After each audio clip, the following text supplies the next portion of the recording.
Hello everyone, welcome to नौकरी aspirant. उम्मीद करती हूँ आप सब एकदम बढ़िया है। तो दोस्तों, एसएससी एमटीएस एग्ज़ाम 2023 के लिए हम आपके लिए बेहतरीन सीरीज लिखकर आए हुए हैं। इस सीरीज में हम आपके साथ जीके की बेहतरीन सीरीज की शुरुआत करेंगे। तो आज का हमारा टॉपिक है बायोलॉजी का, जीव विज्ञान। तो जीव विज्ञान से रिलेटेड जितने भी इम्पोर्टेंट क्वेश्चन हैं वो हम आपके साथ डिस्कस करेंगे। तो हमारा टॉपिक है जीव विज्ञान की प्रमुख शाखाएं, कोशिका सिद्धांत एंड संरचना कार्य। तो जो बच्चे हमारे चैनल पर नए हैं या जिन्होंने अभी तक चैनल को सब्सक्राइब नहीं किया है तो चैनल को सब्सक्राइब करके बेल आइकन को दबा लेना। पीडीएफ और नोट्स के लिए आप हमारी वेबसाइट www.naukriaspirant.com पर विजिट कर सकते हैं। आप हमारे सोशल प्लेटफॉर्म के साथ भी जुड़ सकते हैं, जिनके लिंक आपको नीचे डिस्क्रिप्शन में मिल जाएंगे। तो जल्दी से फटाफट सेशन को शेयर कर दो, फिर हम अपने आज के सेशन की शुरुआत करते हैं। तो आज का टॉपिक बड़ा ही इंटरेस्टिंग है, बायोलॉजी से रिलेटेड है। तो आज का हमारा फर्स्ट क्वेश्चन है, खालिस्तान को विटीकल्चर के रूप में जाना जाता है। तो बताइए किसको जाना जाता है? फल सब्जियां, फल और फूल उगाने, मछली प्रजनन, रेशम कीट का पालन करने या अंगूर की खेती। तो जो विटीकल्चर है ना, वो किसको कहा जाता है? अंगूर की खेती को विटीकल्चर कहा जाता है। हमारा नेक्स्ट टॉपिक है सेरिकल्चर से संबंधित, यानी कि सेरिकल्चर किसको कहा जाता है? मधुमक्खी पालन, फल संवर्धन, जूट उत्पादन या रेशम कीट पालन। तो जो सेरिकल्चर है तो वो किससे संबंधित है? हमारा सही जवाब आ जाएगा ऑप्शन डी, रेशम कीट पालन। जो ये नेम है ना, ये साइंटिफिक नेम है, यानी कि इंग्लिश में इनको इस नाम से बोला जाता है। तो जो रेशम कीट पालन है उसको क्या बोला जाता है? सेरिकल्चर। हमारा नेक्स्ट टॉपिक है, क्वेश्चन है सॉरी, विटीकल्चर को संदर्भित करता है, यानी कि विटीकल्चर अभी आया था। विटीकल्चर किसको बोलते हैं हम? तो अभी फर्स्ट क्वेश्चन ही था। वेरी गुड, जल्दी से ऑप्शन दो। ऑप्शन बी, अंगूर की खेती को क्या बोलते हैं? विटीकल्चर। नेक्स्ट है, मधु के लिए मधुमक्खियों और छत्तों का पालन और रख रखाव खालिस्तान कहलाता है। तो बताइए मधुमक्खियों का पालन या शहद पालन क्या कहलाता है? फ्लोरिकल्चर, एपीकल्चर, सेरिकल्चर या पिसिकल्चर। तो क्या बोलेंगे हम उसको? हम बोलेंगे एपीकल्चर, यानी कि मधुमक्खी पालन या शहद उत्पादन क्या बोलते हैं उसको? एपीकल्चर। नेक्स्ट है, रेशम के रेशों का उत्पादन के लिए रेशम के कीट के पालन को कहा जाता है। तो क्या बोलते हैं? इनके रेशम के कीट के पालन को अभी आया था। देखो कितने इंपॉर्टेंट क्वेश्चन है, रिपीट हो रहे हैं। तो क्या बोलेंगे? फ्लोरिकल्चर, सेरिकल्चर, हॉर्टिकल्चर या एपीकल्चर। तो क्या बोलेंगे? सेरिकल्चर।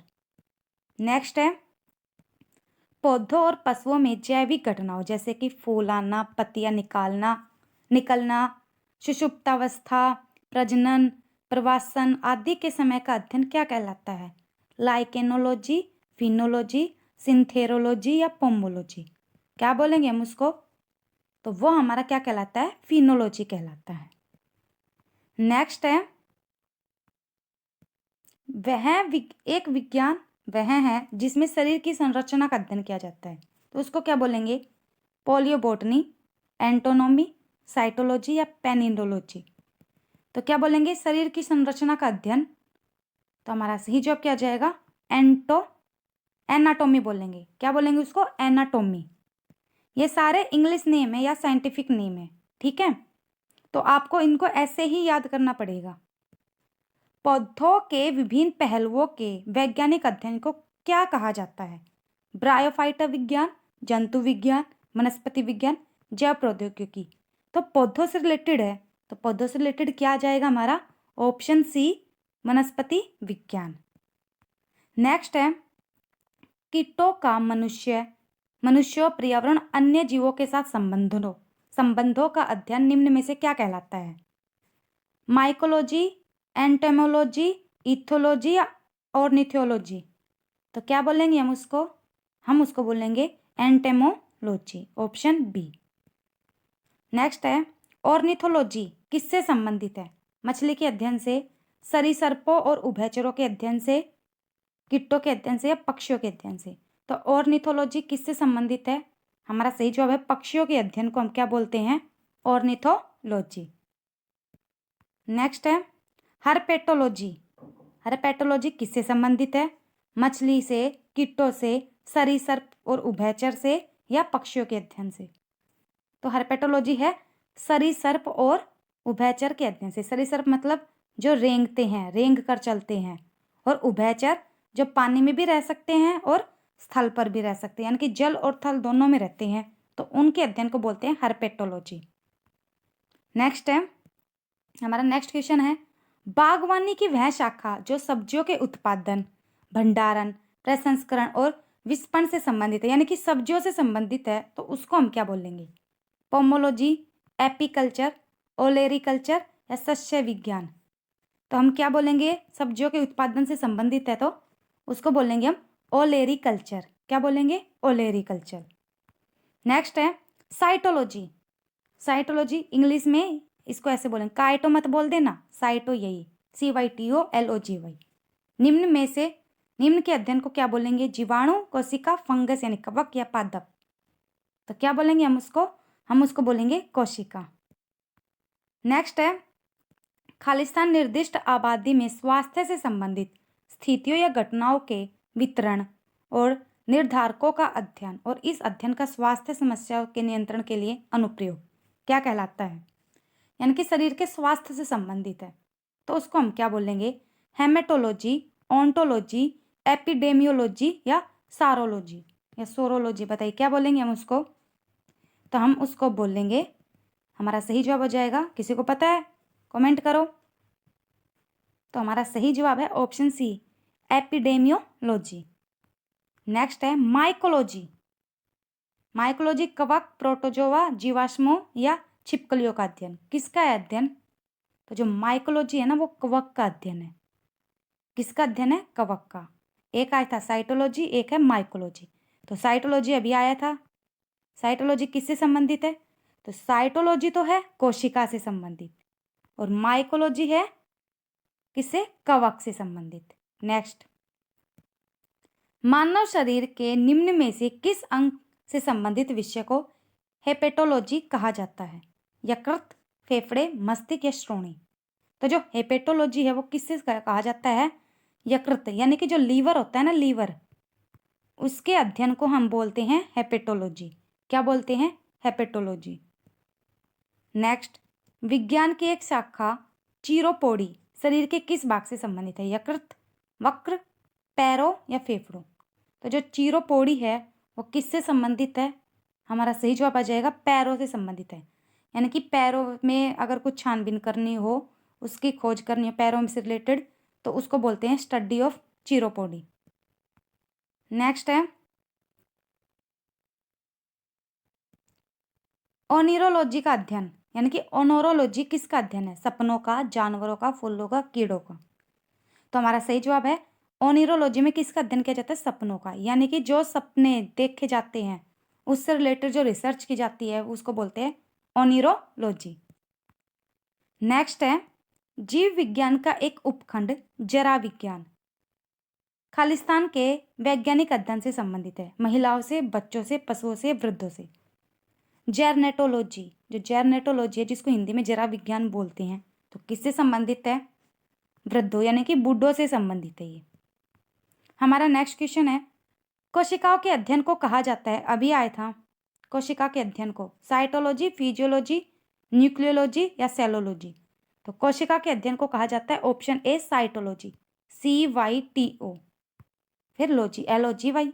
तो साइटोलॉजी कोशिका के अध्ययन को कहा जाता है।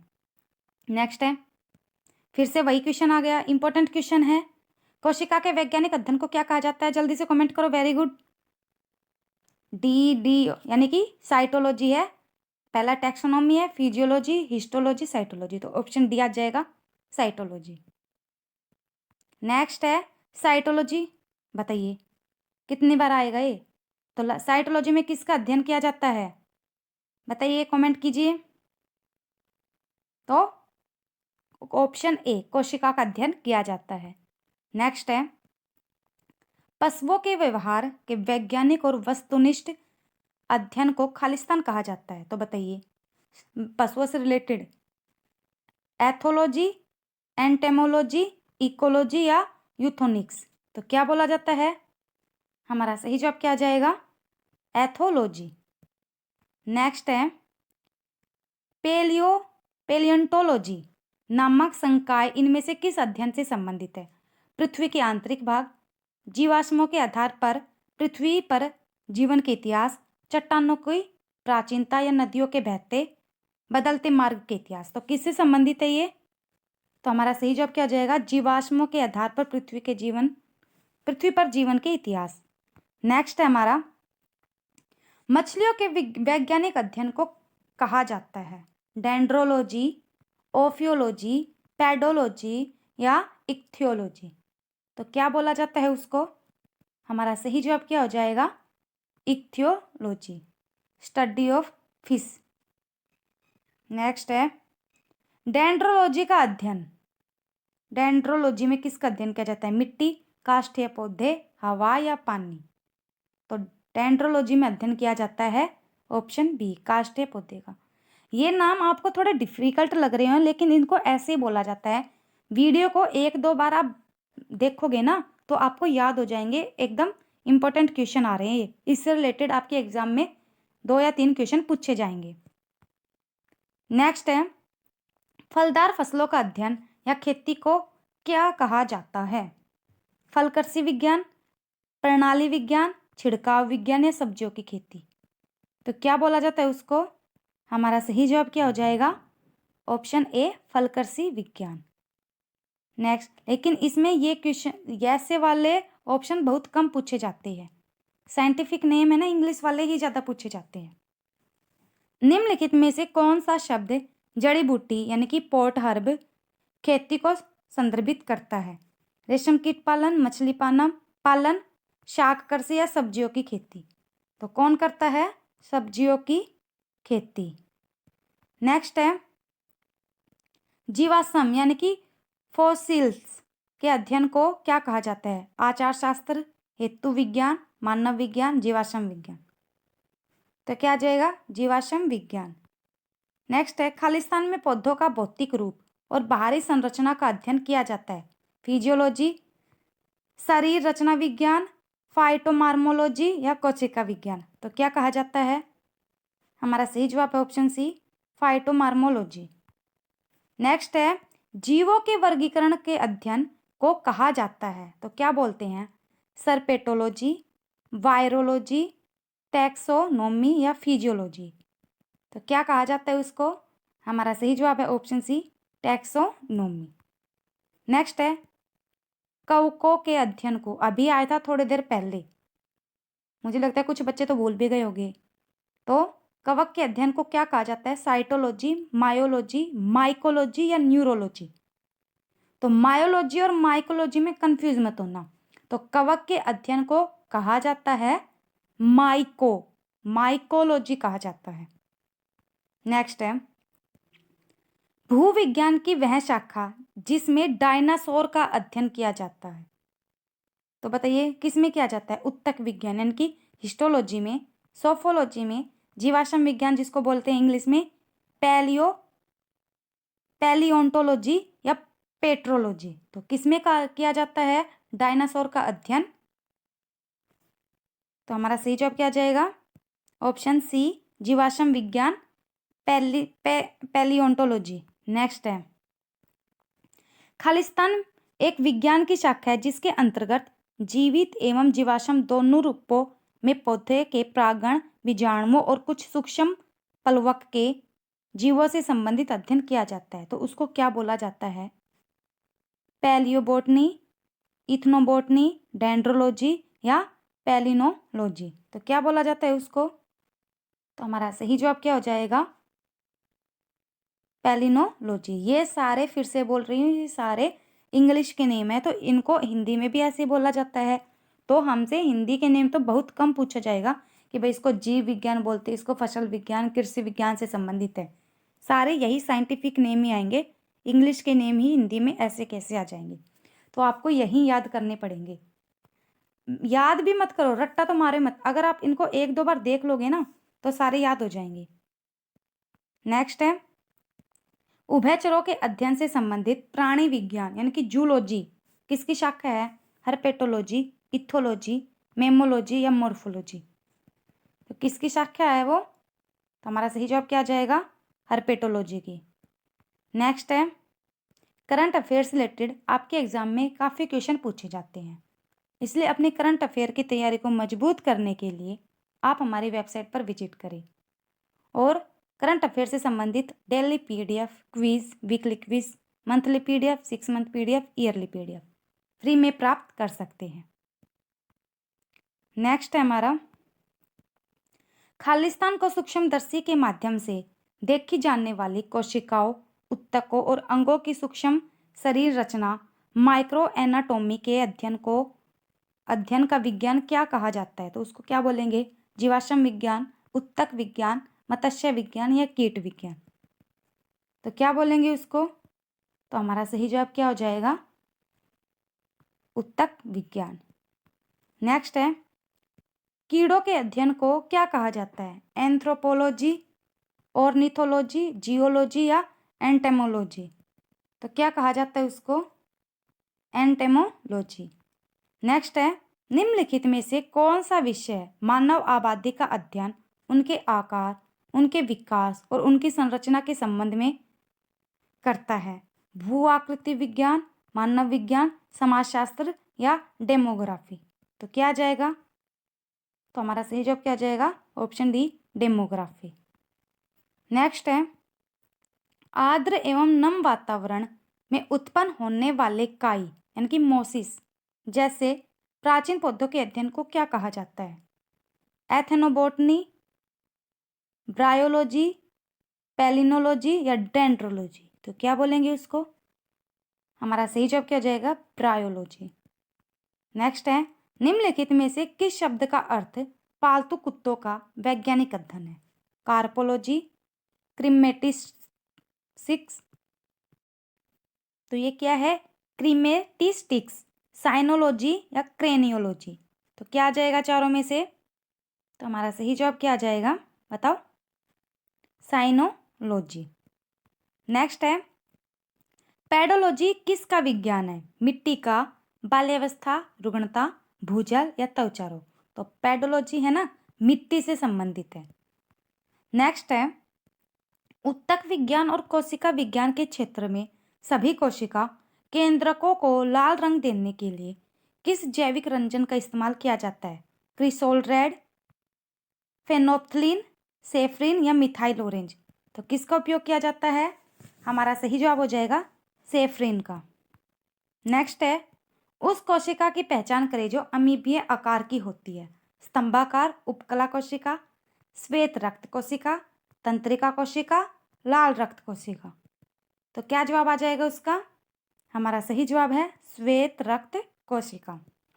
नेक्स्ट है रॉबर्ट हुक ने 1665 में माइक्रोस्कोप से खालिस्तान का निरीक्षण करते हुए कोशिका की खोज की थी। तो किसकी खोज की थी? चट्टान, कार्क के टुकड़ों, पत्ती, बालू के कणों? तो बताइए किसकी खोज की थी? तो उसने खोज की थी कार्क के टुकड़ों की। नेक्स्ट है निम्नलिखित में से किस वैज्ञानिक ने कोशिका में पाए जाने वाले द्रव पदार्थ के लिए प्रोटोप्लाज्म शब्द का उपयोग किया था? श्वान, फिरखो, ल्यूवेनहॉक या पुरकिंजे? तो किसने किया था? तो हमारा सही जवाब क्या आ जाएगा? बोलो। पुरकिंजे ने।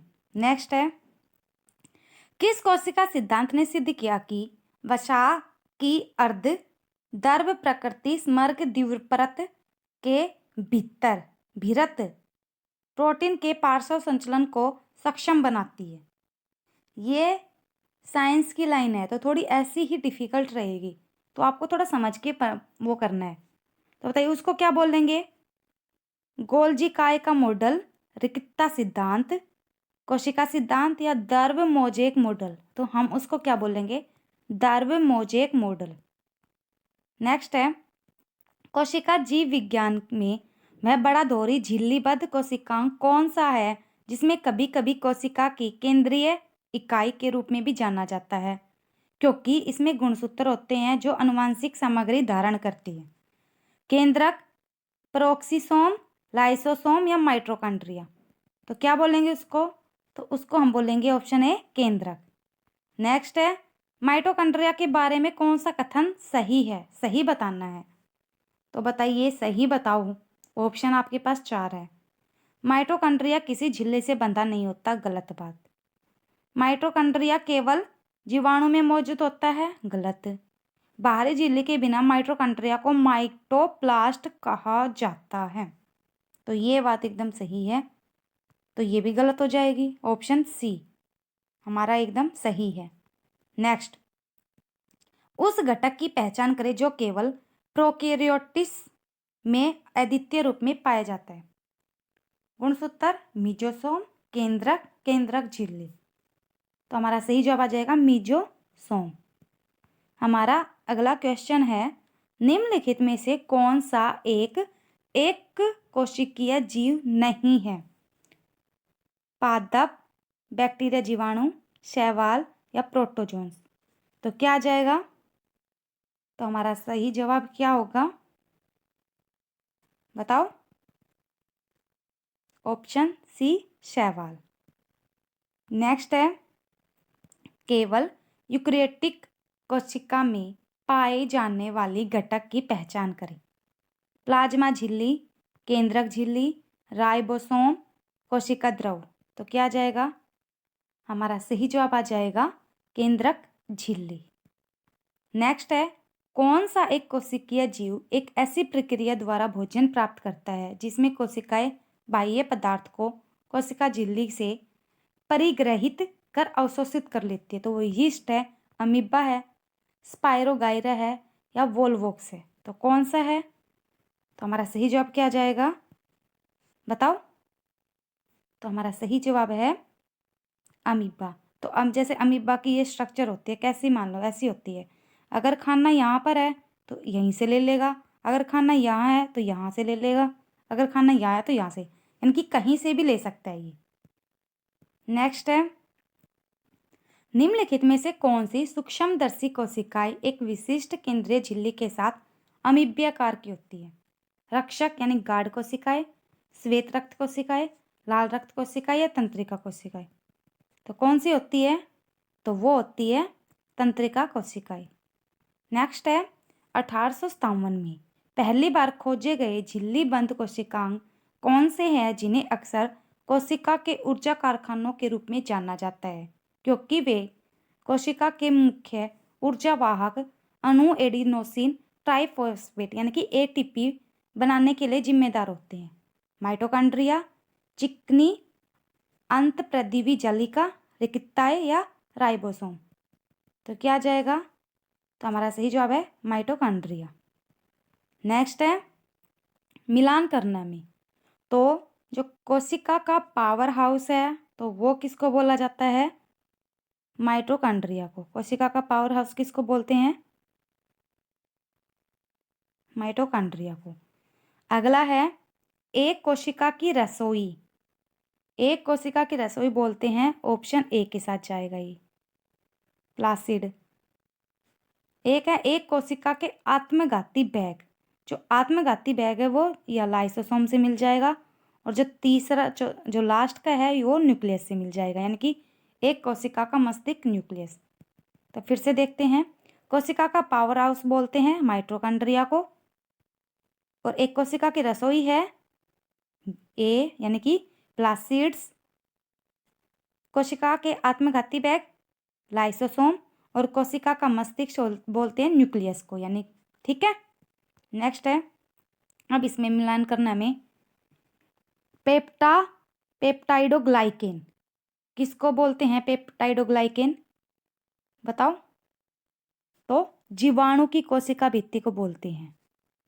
पैक्टिन किसको बोलेंगे?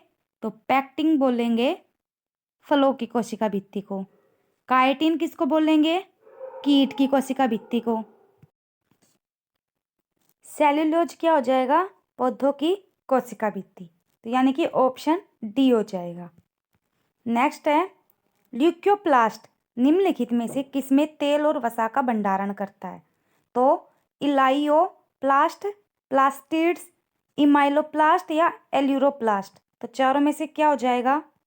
हमारा सही जवाब हो जाएगा ऑप्शन ए, इलाइलोप्लास्ट, इलाइयोप्लास्ट। नेक्स्ट है, कैमियोगोल्जी को 1906 में तंत्रिका तंत्र की संरचना पर उनके काम के लिए नोबेल पुरस्कार किसके साथ संयुक्त रूप से मिला था?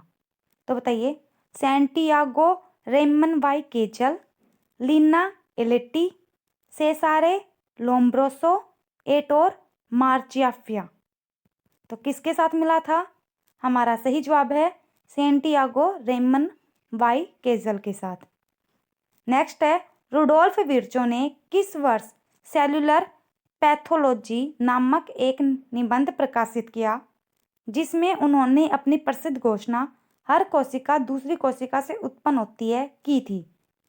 तो 1865, 1835, 1845, 1855। हमारा सही जवाब है 1855। नेक्स्ट है, 1879 में सैलामेंडर के भ्रूण में कोशिका विभाजन का अवलोकन किसने किया जहां कोशिकाएं निश्चित अंतराल पर विभाजित होती है? वाल्टर फ्लेमिंग, एडविन गोटर, अल्बर्ट वॉन कोलिकेर या गर्थ एल निकोलसन। तो किसने की थी? तो हमारा सही जवाब है वाल्थर फ्लेमिंग ने।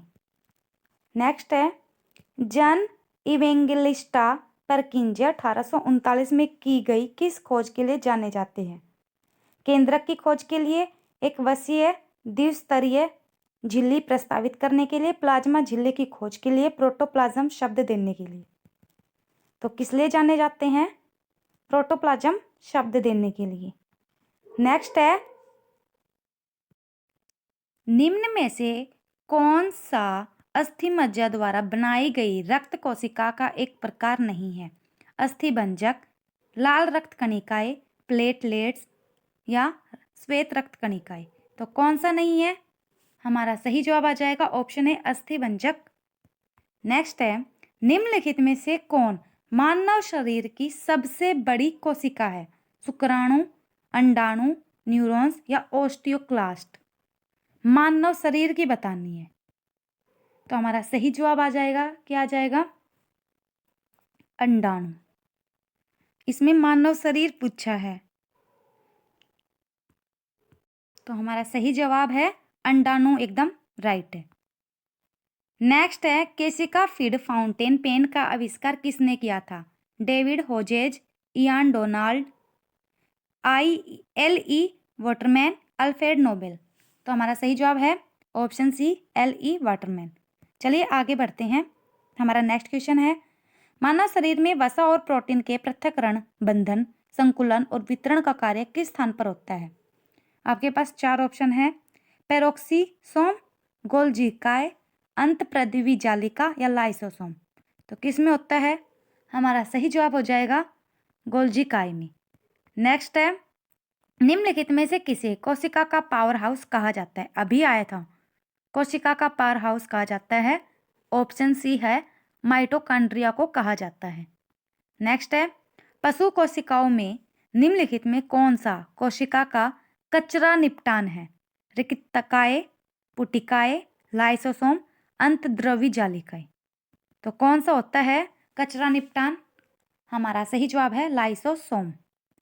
हमारा अगला क्वेश्चन है, कोशिका का केंद्रक एक जेली जैसे पदार्थ से घिरा होता है, तो उसको क्या कहा जाता है? रंध्र, त्रिभुजाकार, कोशिका झिल्ली, कोशिका द्रव। तो क्या बोलते हैं हम उसको बोलते हैं कोशिका द्रव, एक झिल्ली जैसा होता है, जेली जैसा। नेक्स्ट, कोशिका की ऊर्जा मुद्रा के रूप में किसे जाना जाता है? किसको जाना जाता है? देखो, adenosine triphosphate, adenosine triphosphate, glycine triphosphate या एडिनोसिन फास्फेट। तो किसको जाना जाता है?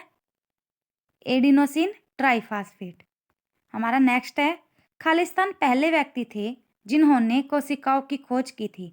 Ernest Rutherford, Robert Hooke, Alexander Fleming, Francis Crick. तो किसने की थी? हमारा सही जवाब है रॉबर्ट हुक। नेक्स्ट है सभी सरकारी एग्जाम से संबंधित exam material, quiz, previous year paper PDF और नोट्स प्राप्त करने के लिए आप हमारी वेबसाइट पर विजिट करें। हमारी वेबसाइट है www.naukriaspirant.com। यहाँ पर आपको जितने भी पीडीएफ नोट्स है वो सभी आपको एकदम फ्री में मिलेंगे, विदाउट कोई पेमेंट के या फीस के। तो एकदम फ्री में मिलेंगे, कोई चार्ज नहीं लिया जाएगा आपसे। नेक्स्ट है निम्नलिखित में से किसने कोशिका शब्द का प्रतिपादन किया था? थियोडोर स्वान, रॉबर्ट हुक, ओसवाल्ड एवरी, गेहार्ड डोमिक। तो किसने किया था कोशिका का? तो कोशिका शब्द का प्रतिपादन किया था रॉबर्ट हुक ने। हमारा अगला क्वेश्चन है मानव शरीर की कोशिकाओं की खोज किसने की? तो मानव शरीर की कोशिकाओं की खोज किसने की थी? अभी आया था, जिसने शब्द को पहली बार यूज किया, रॉबर्ट हुक ने। नेक्स्ट है कोशिका की संरचना उसके कार्य के अनुसार बदलती रहती है। इस प्रकार ऊतक भिन्न भिन्न होते हैं और उन्हें मोटे तौर पर परकों को छोड़कर निम्नलिखित सभी प्रकारों के में वर्गीकृत किया गया है: उपकला ऊतक, ग्रंथिल ऊतक, संयोजी ऊतक या तंत्रिक ऊतक। तो क्या आ जाएगा? तो वो आ जाएगा ग्रंथिल ऊतक। नेक्स्ट है निम्न में से सूत्री विभाजन यानी माइटोसिस का पहला चरण कौन सा है? पूर्वावस्था, मध्यावस्था, पश्चावस्था, अंत्यावस्था। तो कौन सा होता है माइटोसिस की? तो हमारा सही जवाब क्या हो जाएगा? पूर्वावस्था। नेक्स्ट है निम्नलिखित में से कौन से कोशिकाओं के आत्मघाती बैग कहा जाता है? आत्मघाती बैग आया था लाइसोसोम, राइबोसोम, डिक्टेक्टियोसोम या फैगोसोम्स। तो उसको बोलते हैं हम लाइसोसोम्स। हमारा अगला है खालिस्तान को कोशिका के सुसाइड बैग यानी कि आत्मघाती बैग के रूप में जाना जाता है। तो आत्मघाती बैग के रूप में किसको जानेंगे? अभी आया था लाइसोसोम। तो देखो लाइसोसोम किस में है? ऑप्शन डी में। ललन काय भी बोलते इसको लाइसोसोम। हमारा नेक्स्ट है कौन सा कोशिकांगक किसी भी बाहरी पदार्थ या खराब कोशिकांगक को पचाकर कोशिका को साफ रखने में मदद करता है? Golgi, operates, mitochondria, platelets, lysosome. तो कौन रखता है? लाइसोसोम्स ही रखता है। नेक्स्ट है कोशिका के किस हिस्से में प्रोटीन बनाया जाता है? Reticulum, Golgi, apparatus, ribosomes, lysosomes. तो किस में बनाया जाता है? राइबोसोम्स में। नेक्स्ट है यूक्रियोटिक कोशिकाओं में आरएनए का संश्लेषण खालिस्तान में होता है? माइटोकॉन्ड्रिया, सेंट्रियोल्स, राइबोसोम्स या न्यूक्लियस। तो किस में होता है? न्यूक्लियस में। नेक्स्ट है कोशिका सिद्धांत का प्रस्ताव देने वाले वैज्ञानिक का नाम बताइए। तो बताइए क्या नाम है? बताओ। स्लाइडेन और स्वान, लेमार्क, ट्रेवियानेस, विएक्टर और स्टेनले। तो बताइए कौन है? तो हमारा सही जवाब क्या आ जाएगा? ऑप्शन ए, स्लाइडेन और स्वान। नेक्स्ट है निम्नलिखित में से कौन सा जीव कोशिका सिद्धांत अनुरूप नहीं है? बैक्टीरिया, वायरस, कवक या पौधे। तो कौन सा नहीं है? वायरस। ये क्वेश्चन मैं फिर से बोल रही हूँ, काफ़ी इंपॉर्टेंट है। अगर आप इनको देखोगे नहीं, आप क्लास तो पूरी लेती नहीं हो, बीच में छोड़ के चले जाते हो, बोलते हो कि एंड तक बने रहा करो, तभी तो आपको पता चलेगा कि कितने क्वेश्चन आए हैं, कितने इंपॉर्टेंट है, कितने क्वेश्चन बार बार रिपीट हो रहे हैं। लेकिन आप तो जल्दी करते हो। अगर आप इन क्वेश्चन को भी बार बार देख लोगे ना, तो आप एग्जाम को क्रैक कर सकते हो। ऐसे क्वेश्चन ही आपके लिए इंपॉर्टेंट होते हैं। एसएससी हमेशा रिपीटेड क्वेश्चन ही पूछती है, कोई नया क्वेश्चन नहीं पूछेगी। इससे रिलेटेड ही आप अगर ये क्वेश्चन आप कर लोगे ना, तो ये समझ लो आपका एग्जाम क्रैक है। तो आप इन क्वेश्चन को ही बार बार देखो, अच्छे से देखो। निम्नलिखित में से कौन सा जीव कोशिका सिद्धांत अनुरूप नहीं है? बैक्टीरिया, वायरस, कवक या पौधे। तो हमारा सही जवाब क्या जाएगा? वायरस। नेक्स्ट है ना तो आप लाइक करते हो, प्लीज लाइक तो कर ही दिया करो, हम आपके लिए इतनी मेहनत करते हैं। तो निम्नलिखित में से कोशिका का नियंत्रक केंद्र कौन है? केंद्र, प्लाज्मा, लाइसोसोम, क्रोमोसोम। तो कौन है? हमारा सही जवाब है केंद्र। नेक्स्ट है, कोशिकाओं में उपापचय की क्रिया कहाँ होती है? रिकितकाय, माइटोकॉन्ड्रिया, न्यूक्लियस या सेंट्रियोल्स। तो कहाँ होती है? तो माइटोकॉन्ड्रिया में होती है। हमारा नेक्स्ट क्वेश्चन है, खालिस्तान में जाना जाता है। तो क्या जाना जाता है? बताओ। ये क्वेश्चन ये अधूरा दिया है, ये क्वेश्चन ये अधूरा है, तो इसको हम स्किप करेंगे। नेक्स्ट है, खालिस्तान को कोशिका यानी कि सेल का शक्ति केंद्र, पावर हाउस कहा जाता है। तो बस आगे पढ़ने की तो जरूरत ही नहीं है। तो कोशिका का पावर हाउस किसको कहा जाता है? माइटोकॉन्ड्रिया को। तो माइटोकॉन्ड्रिया कहाँ पर है? यहाँ पर ये मिटोकॉन्ड्रिया लिख रखा है, माइटोकॉन्ड्रिया यानी कि सूत्र कणिका। नेक्स्ट है, वह कोशिका अंग है जिसमें श्वसन और ऊर्जा उत्पादन के जैसी जैव रासायनिक प्रक्रिया होती है। तो माइटोकॉन्ड्रिया, क्लोरोप्लास्ट, राइबोसोम्स, न्यूक्लियस। तो किस में होती है? तो माइटोकॉन्ड्रिया में होती है। नेक्स्ट है, निम्नलिखित में से कौन सी सबसे बड़ी ज्ञात कोशिका है? तो ज्ञात कोशिका कौन सी है? यूक्रियोटिक कोशिका, प्रोकैरियोटिक कोशिका, माइकोप्लाज्मा या शुतुरमुर्ग का अंडा। तो कौन सी है कोशिका? ज्ञात कोशिका तो शुतुरमुर्ग का अंडा। देखो कितना बड़ा होता है। नेक्स्ट है, कौन सा प्रोटीन उपकला कोशिकाओं को क्षतिग्रस्त होने से बचाता है? Keratin, collagen, elastin, actin. तो कौन सा है? तो हमारा सही जवाब हो जाएगा केराटिन। हमारा नेक्स्ट है, एक जीवित कोशिका की संपूर्ण अवयव को खालिस्तान के रूप में जाना जाता है, जिसमें साइटोप्लाज्म और नाभिक शामिल होते हैं।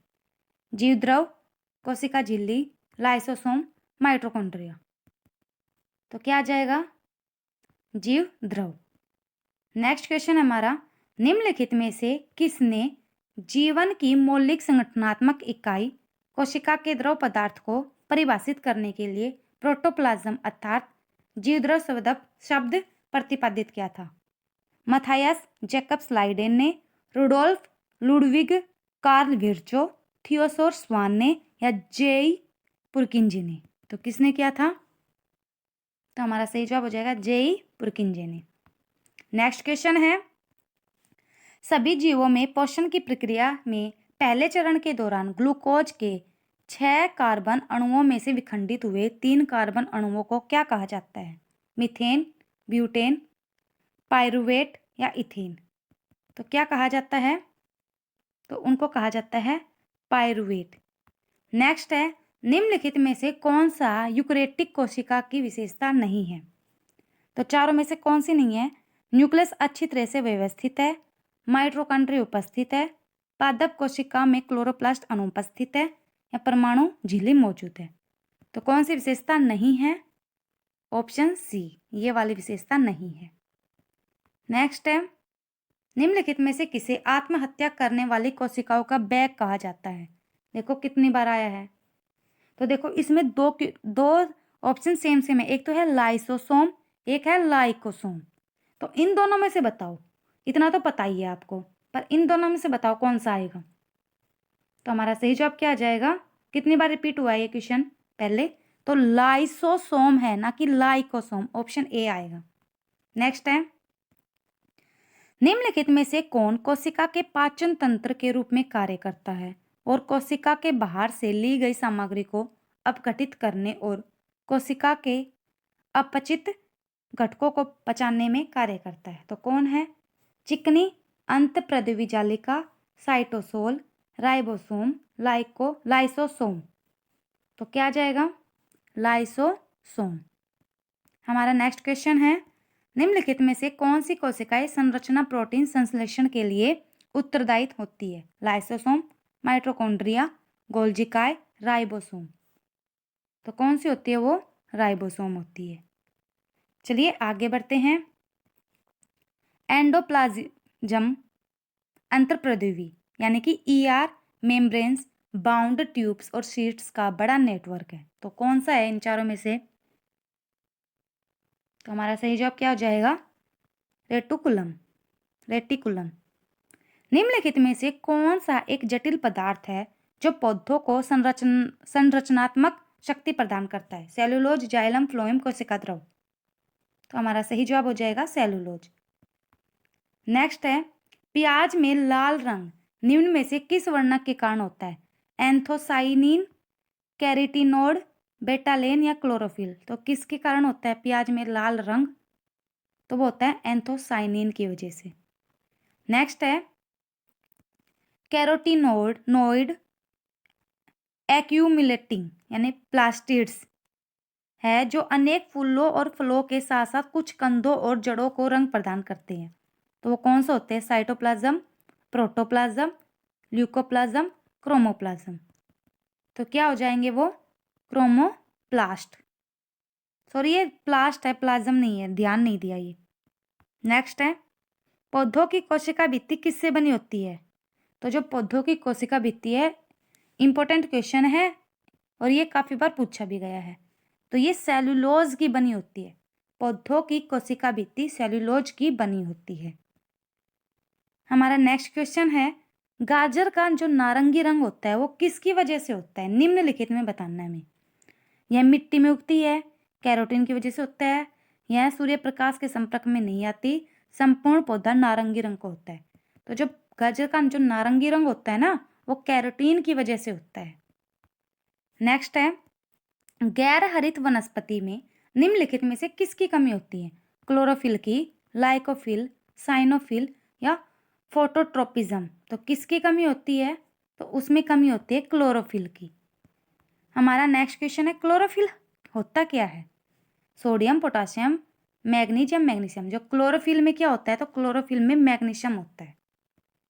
नेक्स्ट है, निम्नलिखित में से क्या पर्ण रहित में विद्यमान नहीं होता? Magnesium, carbon, potassium, nitrogen. तो जो विद्यमान नहीं होता है ना, उसके अंदर क्या नहीं होता है? तो उसके अंदर पोटेशियम नहीं होता है। नेक्स्ट है, एक पादप कोशिका में राइबोसोम इस वजह से होता है। तो किस वजह से होता है? ऑप्शन है लिपिड संश्लेषण, प्रोटीन संश्लेषण, कार्बोहाइड्रेट संश्लेषण, क्लोरोफिल संश्लेषण। तो किस वजह से होता है? तो होता है वो प्रोटीन संश्लेषण की वजह से। नेक्स्ट क्वेश्चन है, मैग्नीशियम निम्नलिखित में से किसका संगठक धातु है? प्राण रहित अणु क्लोरोफिल, डीएनए, माइटोकॉन्ड्रिया, राइबोसोम। तो क्या आ जाएगा? प्राण रहित अणु क्लोरोफिल। नेक्स्ट है, फलों और सब्जियों में स्थित कैरोटीन उन्हें कौन सा रंग प्रदान करता है? हरा, गुलाबी, नारंगी, नीला। तो नारंगी रंग। नेक्स्ट है, वनस्पति कोशिका भित्ति इससे बनी होती है? सेलुलोज, ग्लूकोज, सुक्रोज या फ्रुक्टोज।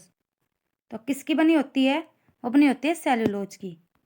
हमारा नेक्स्ट क्वेश्चन है, पौधों का हरा रंग किसकी उपस्थिति के कारण होता है? क्लोरोफिल की, कार्बन डाइऑक्साइड, यूरिया, ऑक्सीजन।